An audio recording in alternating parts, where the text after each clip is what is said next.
সাধারণ সম্পাদক দীর্ঘ 11 মাস এই সরকারের জেলে বন্দী ছিলাম। যেই জুলুমকে আমরা ভয় পাই না, ইনশাল্লাহ রাজপথে থাকবো।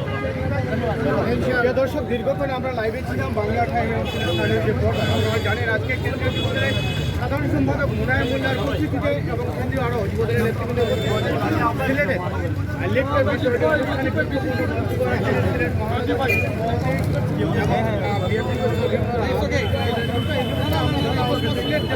যুবদলের যিনি গুরুত্বপূর্ণ দায়িত্বে ছিলেন লিটন মোহাম্মদ ভাই, আমরা দেখেছি আপনারা বিভিন্ন দলের আপনারা কাজ করে যাচ্ছেন। এই যে আওয়ামী লীগ আজকে আপনাদেরকে বিভিন্ন হুমকি দিচ্ছে, এই পরিপ্রেক্ষিতে কি আপনারা মাঠে থাকবেন? এই জালিম সরকার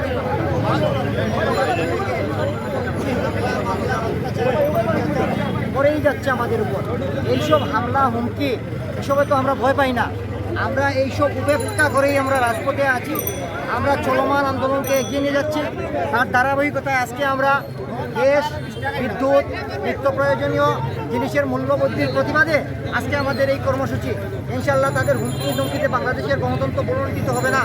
বিএনপি, যুবদল এবং ছাত্রদল কোনো রাজপথ থেকে সরে যাবে না, কারণ বিএনপি হচ্ছে একমাত্র বিএনপি প্রতিষ্ঠাতা হচ্ছেন স্বাধীনতার ঘোষক। সুতরাং এই দেশই আমাদের সবার উপরে। সুতরাং দেশ রক্ষার আন্দোলন থেকে আমরা একটু